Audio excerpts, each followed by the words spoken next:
Bienvenue à tous. Décidément, la crise avec l'Union européenne n'est pas totalement finie. 3 semaines après le communiqué d'Aziz Arnouch s'exprimant ses inquiétudes sur la position de l'UE concernant l'accord agricole, des discussions techniques ont débuté mercredi à Rabat entre experts européens et marocains, cette fois-ci sur l'accord de pêche qui doit être reconduit en 2018. Seulement voilà, du côté de la Commission européenne, la piste d'un consentement du peuple du Sahara est évoquée. Réponse de Rabat, le Maroc ne pille pas les richesses halieutiques du Sahara puisque le poisson n'est pas une ressource naturelle spécifique aux provinces du Sud. Il bouge notamment du Sahara à la pointe nord du royaume. Alors l'argument pourra-t-il suffire? À quoi doit se préparer Rabat? Quelles sont les cartes en main pour sortir de l'impasse du consentement?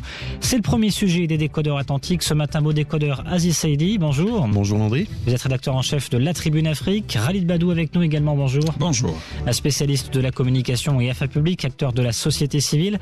En deuxième partie, nous parlerons Mauritanie, puisque selon Al-Massa, le roi Mohamed VI pourrait se rendre prochainement à Nouakchott, une étape qui marquerait en quelque sorte le point final de sa conquête africaine après le retour à l'UA, la demande d'adhésion à la CEDEAO et les premières visites dans les pays en Afrique de l'Est. 2 mois après les déclarations polémiques d'Hamid Chabat, dont il a été question hier dans une longue réunion qui a duré 6 heures au sein du bureau exécutif de l'Istiklal, eh bien le terrain entre Rabat et Nouakchott se déblaye. Va-t-on vers la fin d'une crise qui a trop duré? Vous nous le direz. 55 77 pour réagir, posez vos questions. Sidira MTTC ou bien la page Facebook Les Décodeurs Atlantiques. C'est parti.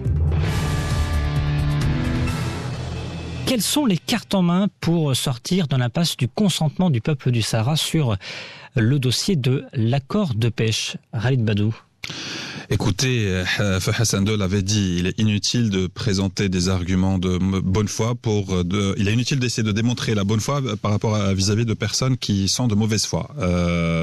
Aujourd'hui, il faut dire que depuis 2011, depuis la renégociation de l'accord avec l'Union européenne en 2011, le Maroc a démontré de manière très claire que toutes les ressources ou tous les revenus que l'État génère à travers l'accès qui est donné aux bateaux européens pour pêcher dans les eaux marocaines sont utilisés de manière systématique pour le développement non seulement de la région du Sahara mais aussi de tout le Maroc. Et il y avait des rapports pratiquement de manière semestrielle qui prouvaient cela, que le Maroc soumettait. Un rapport marocain qui a été réclamé notamment par l'Union européenne lors des négociations précédentes. Effectivement. Donc a priori ce dossier était censé être clôturé et les mêmes arguments devaient être utilisés cette fois-ci. Le changement qui a eu lieu, c'est celui qui a suivi la dernière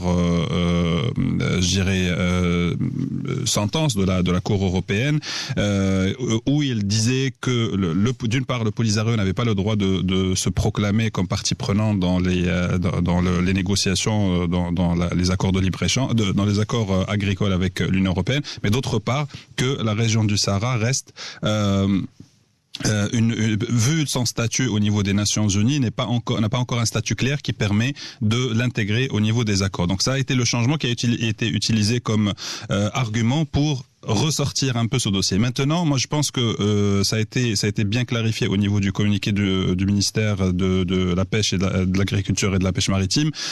On ne peut pas passer notre temps dans les tribunaux en train d'essayer de se justifier ou de justifier notre position. Je pense que le Maroc récolte quelque chose comme 64 millions de dollars par an par rapport en tant que revenu pour cette licence aux bateaux européens. Je pense que 64 millions de dollars, nous avons d'autres moyens pour les avoir. Si aujourd'hui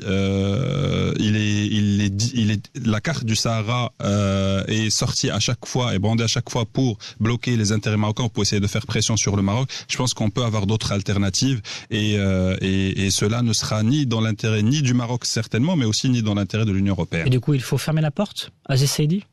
Je ne sais pas s'il faut fermer la porte, mais j'abonde dans le sens de Sir Khalid pour dire que l'accord de pêche, il ne bénéficie pas qu'au Maroc. Enfin, s'il bénéficiait au Maroc à hauteur de 64 millions de dollars, il bénéficie bien au-delà pour les opérateurs européens, et donc il est plus stratégique pour l'Union européenne que pour le Maroc. Oui. On rappelle d'ailleurs, c'est un chiffre qui est marquant, mais tout de même 2 poissons sur 3 qui sont pêchés dans la zone nord nord de l'Afrique et qui sont consommés par les Européens. Absolument. Donc, en fait, ça montre une chose, c'est que, nous ne tenons pas vraiment à cet accord de pêche de manière critique, mais par contre, l'Europe, si. Maintenant, la décision de la Cour de justice européenne rendue en décembre 2016, qui tient un peu le bâton par le milieu en disant que le Polisario n'était pas légitime pour représenter le peuple sahraoui, et en même temps de dire que le territoire du Sahara a un statut particulier aux yeux des Nations Unies.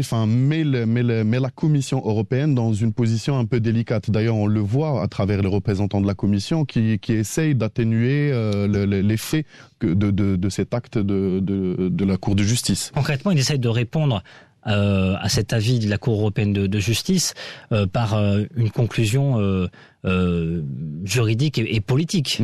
Absolument. Quand Rabat dit clairement on ne pille pas les richesses halieutiques du Sahara, puisque c'est pas une richesse statique, c'est une richesse, cette ressource halieutique qui bouge entre le Sahara et la pointe nord du Maroc. Même du Sénégal jusqu'au Maroc.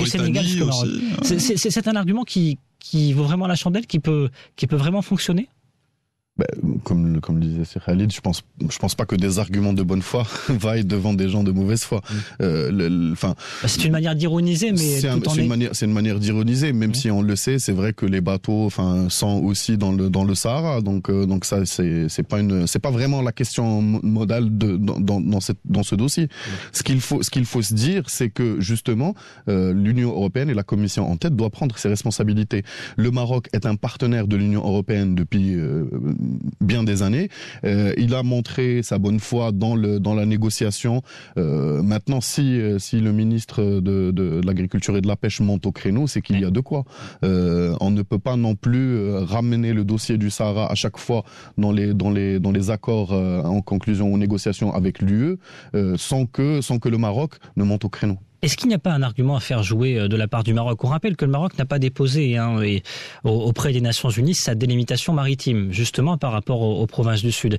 Du coup, l'Union européenne est en porte-à-faux par rapport à cet accord de pêche, en tout cas actuel, puisque la délimitation géographique maritime du Maroc n'est pas claire, n'est pas juridiquement claire et nette. Est-ce que le Maroc peut très bien aussi porter à faux l'Union européenne vis-à-vis de l'accord actuel ? Je pense que l'Union européenne, elle est plutôt dans une logique floue, puisque on a des arguments et leurs contraires qui sont avancés par la même partie. Donc, je pense pas que ça soit une sorte que la question de la délimitation des eaux territoriales soit vraiment le cœur du débat.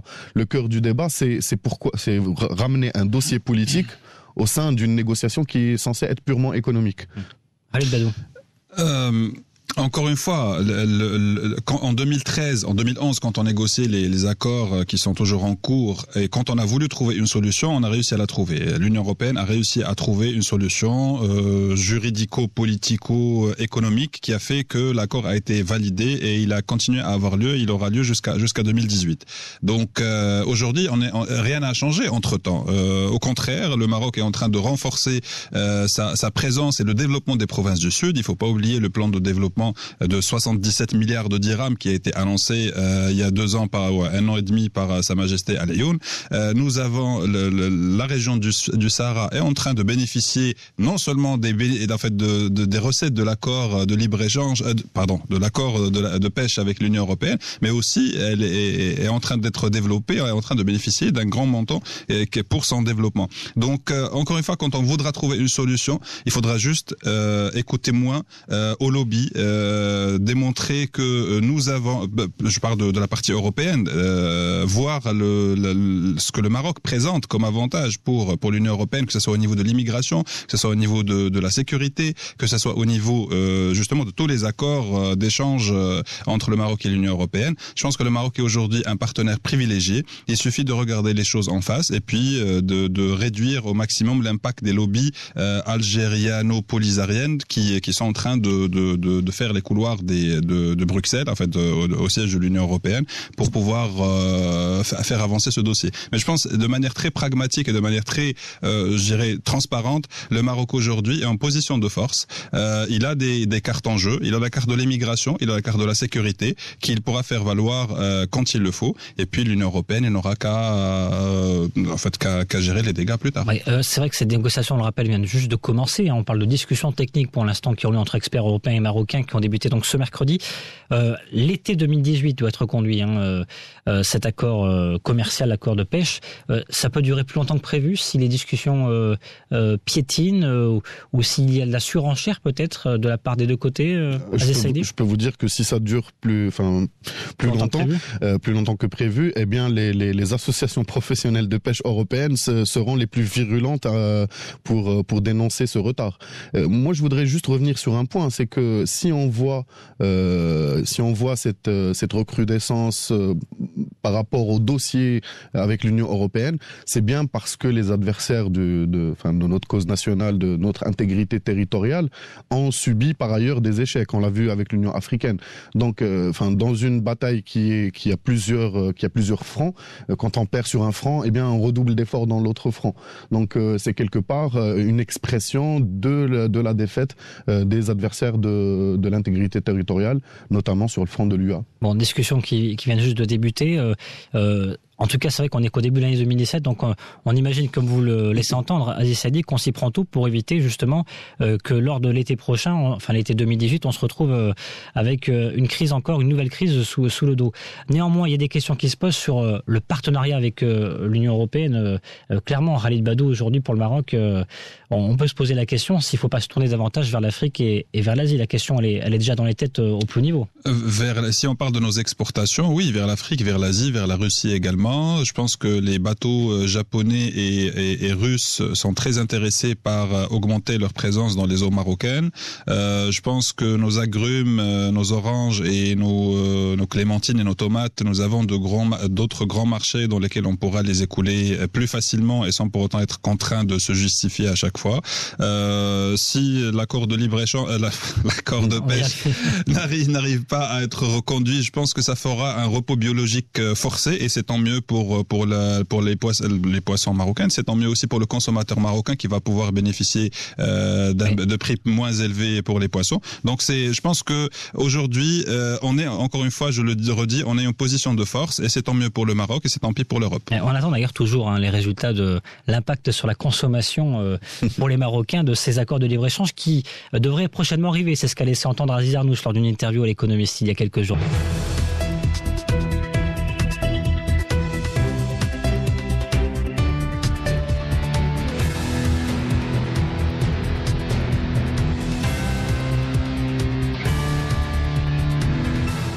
La suite des Décodeurs Atlantiques ce matin avec Aziz Saïdi. Rebonjour. Rebonjour Landry. Vous êtes rédacteur en chef de La Tribune Afrique. Khalid Badou également avec nous ce matin. Rebonjour. Rebonjour. Spécialiste de communication et affaires publiques, acteur de la société civile. Quelles sont les cartes en main pour sortir de l'impasse du consentement du peuple du Sahara sur l'accord de pêche entre le Maroc et l'Union européenne? C'est une des propositions d'experts techniques de la Commission européenne qui a été abordée mercredi lors d'une réunion à Rabat avec des experts du ministère de la Pêche et du ministère des Affaires étrangères. Les cartes en main, on le disait tout à l'heure, Khalid Badou, c'est notamment l'atout Maroc sur l'aspect immigration, l'aspect sécuritaire, mais est-ce que franchement ça peut tenir encore longtemps? Pas seulement sur l'accord de pêche, mais sur les autres accords de libre-échange complet et approfondi qui est en négociation, ou encore l'accord agricole?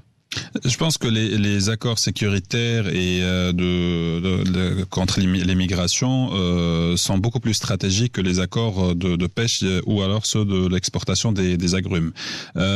Pourquoi? Parce que c'est aujourd'hui, si l'Europe a une grande peur, c'est au-delà de la peur de la montée de l'extrême droite dans un certain nombre de pays, mais c'est aussi la gestion des flux migratoires que pendant les 3-4 dernières années ont été très, qui n'ont pas fait le consensus entre les différents pays européens, notamment par la gestion des flux migratoires qui venaient de la Syrie, de la Turquie, à travers la Turquie. Donc aujourd'hui, l'Europe n'est pas prête encore à accueillir des vagues ou des masses d'immigrants illégaux principalement venant de l'Afrique, et le Maroc est en train de jouer aujourd'hui ce rôle, il faut le dire. Le Maroc est en train de jouer un rôle salutaire pour, d'une part, éviter des flux migratoires incontrôlables vers l'Europe à partir de l'Afrique, mais aussi est en train de prendre sur lui et d'investir sur le développement d'une plateforme d'accueil, de plusieurs plateformes d'accueil de ces immigrants africains au niveau du territoire marocain. Donc ça peut suffire. Donc ça peut tenir en tout cas pour l'instant. Donc ça peut tenir, c'est stratégique, et je pense que si on n'a peut-être pas, si l'Europe n'a pas d'autres alternatives que de collaborer avec le Maroc sur ces deux niveaux-là, le Maroc, je pense, a beaucoup plus d'autres alternatives au niveau des accords agricoles et des accords de pêche. Une question de Ayoub sur la page Facebook Les Décodeurs. Aziz Saidi, est-ce qu'on peut imaginer par consentement du peuple du Sahara, ce qui est réclamé, une des propositions réclamées par la Commission européenne, est-ce qu'on peut imaginer un vote des professionnels de la pêche du Sahara et non pas de la population ? Ça dépend si l'Union européenne, accepte cet argument, mais en tout cas, moi, à mon sens, cette question de consentement du peuple du Sahara, elle est vraiment, elle est dépassée, elle est fallacieuse, parce que on l'a vu que même au niveau de l'ONU, cette question est devenue un peu dépassée après la proposition marocaine d'autonomie élargie. Donc, je pense pas que ça soit que ça soit vraiment le focus des discussions. Maintenant, il y a une question sur laquelle je voulais rebondir tout à l'heure, c'est par rapport à nos relations avec l'UE. Je pense qu'on a passé pas mal de décennies à être dans une relation presque exclusive avec l'Union européenne, et que pour nous, l'économie marocaine n'avait pour unique débouché que les pays de l'Union européenne. Certes, l'Espagne et la France sont nos principaux partenaires économiques, mais aujourd'hui on le voit à travers la politique, la stratégie africaine du Maroc, que ce soit d'un point de vue économique, diplomatique, culturel et même politique maintenant, que nous avons une propension à nous développer en partenariat avec les pays frères africains. On a vu aussi qu'il y avait des discussions qui sont en cours, et que une plateforme de discussion a été ouverte avec des pays importants comme la Russie, comme la Chine et bientôt d'autres pays. Donc, le Maroc n'est plus prisonnier de ce schéma exclusif avec l'Union européenne. Et l'Union européenne doit en prendre conscience. Et je pense que c'est l'Union européenne qui a le plus à perdre si elle venait à perdre un partenaire aussi stratégique comme le Maroc. Un partenaire stratégique par rapport à la gestion des flux migratoires, partenaire stratégique par rapport à la gestion sécuritaire et la lutte contre le terrorisme, partenaire stratégique comme hub vers l'Afrique, partenaire stratégique comme un modèle de stabilité et de développement dans une région qui est en proie à des troubles certains. Donc je pense que la position de négociation marocaine a changé de paradigme.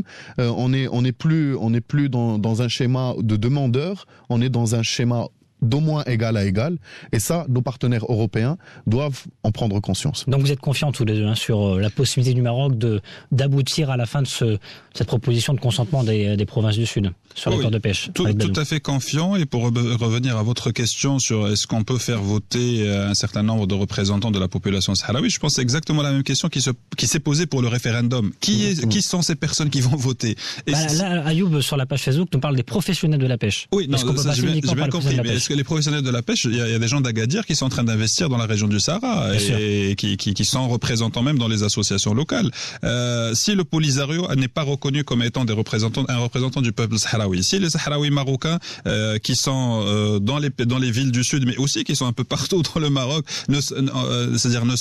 peuvent aussi voter, à ce moment-là, on va rentrer dans un autre schmilblick à l'image du processus d'identification qui a eu lieu pour le fameux référendum. Donc aujourd'hui, je pense pense que c'est des questions qui sont dépassées. Si on veut contrer cela, je pense que là on pourrait gagner plus rapidement, c'est de renforcer le statut de régionalisation avancé qui a été promis, qui a été mis en place depuis les élections de 2015. Il faut l'accélérer, il faut que les régions deviennent de plus en plus autonomes et qu'ils commencent à prendre la gestion de leurs affaires courantes telles que définies par la loi, telles que définies par la Constitution du Maroc, qu'ils commencent à les prendre en main. Et à ce moment-là, ils auront les Européens, ils auront un vis-à-vis qui sont des Sahraouis marocains qui représentent la population locale. Et à ce moment-là, je pense que les choses vont être beaucoup plus tranchantes et beaucoup plus rapides à être réglées. Dans un instant, on descend un peu plus au sud avec nos relations avec la Mauritanie. Selon Al-Massa, le roi Mohamed VI pourrait se rendre prochainement à Nouakchott. Une étape supplémentaire marquera-t-elle le début de la fin d'une crise qui a trop duré? On en parle dans un instant, mais juste avant, la séance coup de gueule, coup de cœur. Coup de cœur, coup de gueule.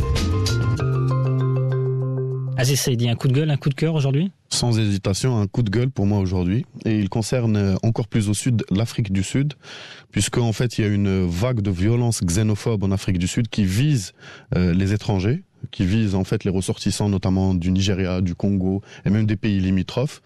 Une foule en fronde qui vient et qui lynche au sens propre du terme ces ressortissants en les accusant de tous les maux, notamment de voler le travail des Sud-Africains.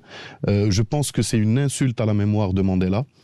C'est dans un pays où des gens se sont battus pour pouvoir préserver la dignité humaine et la défendre. Venir aujourd'hui et faire des actes de cette acabit-là, c'est vraiment horrible. Et d'ailleurs, le pire, c'est que jusqu'au plus haut sommet de l'État, notamment le président Jacob Zuma, qui ne condamne pas ces violences et qui dit aux médias de ne pas les qualifier de xénophobes.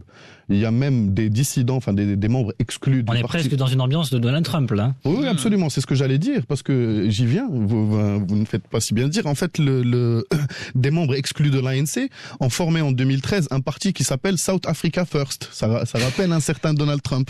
Et qui sont en train de faire écho au glissement vers les extrêmes qui a lieu en Europe et aux États-Unis. Khalid Badou, coup de gueule, coup de cœur?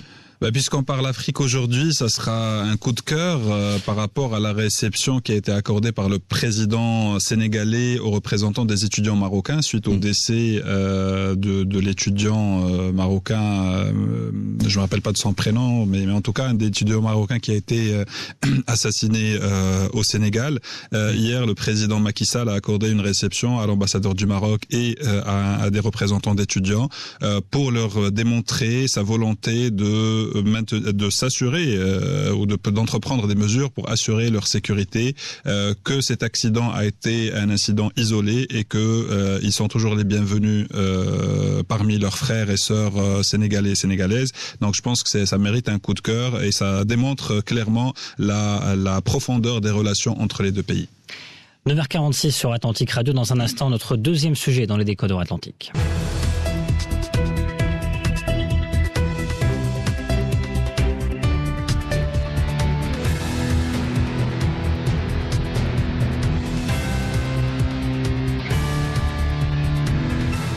La suite des décodeurs Atlantiques, toujours avec Khalid Badou, spécialiste de communication et affaires publiques, acteur de la société civile, Aziz Saïdi, rédacteur en chef de la Tribune Afrique, et nous parlons ce matin des relations Maroc-Mauritanie. Hier, justement, les propos d'Amin Chabat étaient évoqués lors d'une réunion du bureau exécutif de l'Istiklal, longue réunion qui a duré 6 heures. En tout cas, 2 mois après ces propos qui ont fait polémique, et bien selon Al-Massa, le roi Mohamed VI pourrait prochainement se rendre à Nouakchott, une étape qui marquerait, Aziz Saïdi, en quelque sorte un point final de la conquête africaine après le retour à l'Union africaine, la demande d'adhésion à la CEDEAO? En tout cas, il faudra attendre confirmation du cabinet royal avant de se prononcer sur une visite potentielle en Mauritanie. Mais en tout cas, si elle avait lieu, elle serait plus que la bienvenue parce que justement, on a vu que... Je pense que les propos de Hamid Chabat qui ont heurté les autorités et les forces vives mauritaniennes, Nouakchott en général, on a essayé de rattraper le coup. Ont été condamnés, effectivement. Ont été condamnés. On a essayé de rattraper le coup, bien sûr, à travers d'abord un coup de fil de Sa Majesté au président mauritanien, et puis ensuite par une visite du Premier ministre, du chef du gouvernement Ensuite, il y a eu aussi le secrétaire d'État Nassal Bourita qui est resté une dizaine de jours sur place pour aplanir tous les dossiers.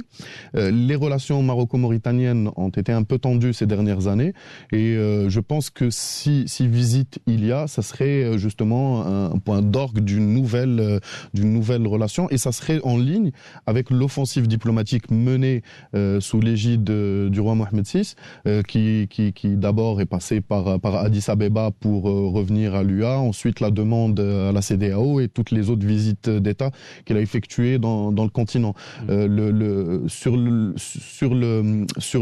Par rapport à la Mauritanie en elle-même, je pense que c'est un pays stratégique dans la politique africaine du Maroc, puisque c'est notre voisin limitrophe du sud le plus proche. C'est un pays qui faisait partie de la CEDEAO, qui en est sorti en 2000, et que justement ça pourrait, réchauffer ses relations et même les porter à un niveau intéressant. Ça serait bien pour la stratégie africaine du Maroc. Oui, d'ailleurs, quand on regarde la carte de la CEDEAO, avec le Maroc inclus, prochainement, c'est vrai que la Mauritanie, pour l'instant, fait tâche puisqu'elle sépare les autres pays de la CEDEAO avec le Maroc. Néanmoins, c'est vrai qu'il y a eu quand même le président Mohamed Ould Abdelaziz qui a déclaré il y a quelques jours que les relations avec le Maroc n'étaient ni bonnes ni mauvaises. C'est-à-dire que pour l'instant, il y a une perspective de fin de crise qui se dessine tout doucement, Khalid Badou. Non, je pense qu'il y avait déjà, d'une part, lors du sommet de l'UA où le Maroc a marqué sa réintégration, une annonce d'une éventuelle rencontre entre Sa Majesté le Roi et le président mauritanien qui n'a pas eu lieu. Donc même par rapport à cette visite, comme a dit Aziz tout à l'heure, il faudra attendre si elle serait confirmée ou pas. Maintenant, le contexte dans lequel cette visite éventuelle viendrait est vraiment très très intéressant. Pourquoi ? Parce qu'effectivement, il y a l'aspect relatif au retour du Maroc à la CEDEAO, la Mauritanie qui était dedans, qui s'est retirée en 2000 pour des raisons plutôt politiques que économiques. Et aujourd'hui, elle se sentirait encore plus isolée si la demande du Maroc soit acceptée et que les échanges commerciaux commencent à avoir lieu entre le Maroc et les pays de la CEDEAO en exclusion de la Mauritanie. On a eu aussi un dossier assez particulier, un enchaînement particulier d'informations, puisque le président mauritanien a donné une interview sur France 24 jeudi dernier le soir, où il déclarait justement que la situation à Gargarat l'inquiétait, et le lendemain, appel du roi Mohamed VI au secrétaire général de l'ONU, Antonio Guterres, sur ce dossier-là, justement, avec un retrait des troupes marocaines par la suite. Tout à fait, un retrait des troupes marocaines, mais aussi, il faut pas oublier une chose, le secrétaire général des Nations Unies a demandé le retrait de toutes les forces qui sont présentes dans la région dans la région d'isolation. Dans cette zone tampon. Dans cette zone tampon, et sans préciser que c'est uniquement le Polisario. Il faut pas oublier qu'aujourd'hui, les forces militaires mauritaniennes sont présentes à Al-Ghouira. Et donc, c'est un appel aussi pour la Mauritanie de remobiliser ses troupes en dehors de cette zone pour éviter toute escalade éventuelle. Donc aujourd'hui, c'est vrai qu'il y a encore des papiers ou des dossiers qui doivent être très sensibles, qui doivent être gérés en douceur, que les cartes soient vraiment étalées et que vraiment, que ça soit de la partie marocaine ou la partie mauritanienne, que les choses soient clarifiées au maximum avant de pouvoir parler d'une visite royale. Qu'on espère qu'il aura lieu très rapidement. En fait, l'objectif, c'est qu'on puisse régler tout cela très rapidement. Comme ça, la réintégration de la CEDEAO se fait de manière très très fluide. Et aussi, il faut pas oublier, il y a un rendez-vous qui est en fin avril au niveau des Nations Unies pour la révision l'étude de l'évaluation du dossier du Sahara entre les membres du Conseil de sécurité. Et j'espère que d'ici là, beaucoup de choses seraient réglées, surtout avec la Mauritanie. Ouais, il y a eu un travail de profondeur, vous l'avez dit, fait par Nasser Bourita, le ministre délégué aux Affaires étrangères, pendant une dizaine de jours avec les autorités mauritaniennes. C'était début janvier. On en est où par rapport à cette affaire concernant l'Aguira, Aziz Saidi, parce que ça aussi c'était un point d'achoppement. On rappelle qu'il y avait un drapeau mauritanien qui avait flotté il y a quelques mois maintenant sur la ville de l'Aguira. Où est-ce que ça en est ? Est-ce que ces dossiers-là ont été abordés par le Maroc et la Mauritanie ? On imagine que ça a été abordé avec Nasser Bourita ? Je suppose que oui. Enfin, je n'ai pas d'éléments pour l'affirmer, mais je suppose que oui, parce que c'est l'un des principaux dossiers chauds en cours entre les deux pays. Maintenant, la question de toute cette zone tampon est devenue chaude, cruciale. On l'a vu, je pense que le Maroc a gagné des points en interpellant le secrétaire général de l'ONU et en accédant à sa demande de retrait. ce qui nous donne forcément nous fait gagner des points dans la perspective du rapport attendu en avril. Ça met aussi le Polisario dans une position inconfortable, puisqu'ils sont, au regard du droit international maintenant, en porte-à-faux, et qu'ils ne peuvent pas se permettre de retrait de leur part, parce que ça voudrait dire qu'ils suivent le pas marocain. Donc, de ce point de vue-là, c'est quelque chose qui, je pense, positif. Maintenant, par rapport aux relations avec la Mauritanie, il faudrait mettre en contexte les choses et dire que la Mauritanie est un pays qui a toujours essayé de jouer à l'équilibriste entre Rabat et Alger, parce qu'il a des intérêts avec les deux pays. Le retrait de la Mauritanie de la CEDEAO est venu pour des raisons précises. C'est que la CEDEAO a tendance à intervenir dans les pays où il n'y a pas de transition démocratique. Donc, craignant une intervention de la CEDEAO, la Mauritanie s'était retirée de cette organisation, tout en mettant en avant l'argument de l'Union du Maghreb arabe comme rattachement culturel indéniable. Sauf que, comme l'avait dit Sa Majesté lors de son discours à Addis Abeba, eh bien, l'Union du Maghreb arabe est à l'agonie depuis des décennies, et que, les Mauritaniens, d'ailleurs les hommes d'affaires mauritaniens, les opérateurs économiques mauritaniens appellent de leur vœu une réintégration de la CEDEAO, parce que de toute façon leur business est principalement à destination avec les pays de la CEDEAO, de l'Afrique de l'Ouest. Le Maroc qui veut intégrer la CEDEAO, c'est quelque part un mauvais signal politique pour Nouakchott, parce que ça l'isolerait davantage, mais c'est un bon signal pour les opérateurs économiques, parce que s'il y avait une réintégration de la Mauritanie à la CEDEAO, eh bien ça participerait à une intégration économique efficace de toute la région. Donc on imagine que ça réfléchit beaucoup du côté de Nouakchott, Rally Badou, d'autant qu'il va y avoir un nouvel ambassadeur prochainement qui va être désigné par Nouakchott à Rabat. Il y a ça d'une part, et aussi il y aura certainement un nouvel ambassadeur marocain qui va être nommé à Nouakchott prochainement. Il ne faut pas oublier aussi que le gazoduc,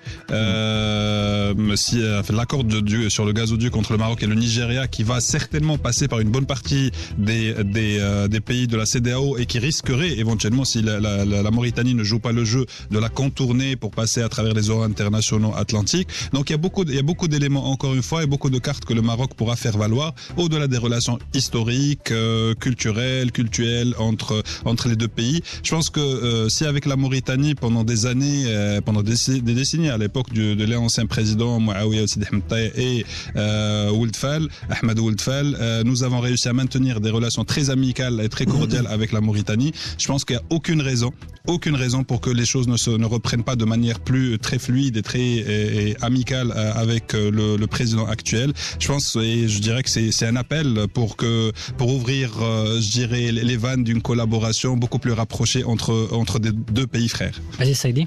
En tout cas, moi, je conclurai en disant que la Mauritanie a tout intérêt à monter dans le train du développement qu'est en train de proposer le Maroc.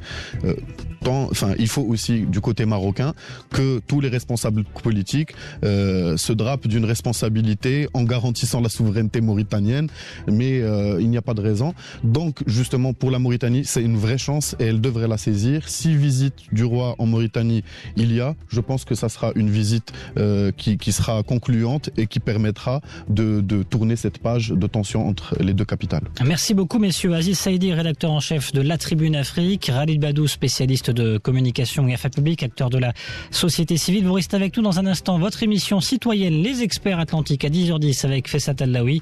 Je vous retrouve lundi pour un prochain numéro à 10h, le point info en langue arabe avec Mourad Baba.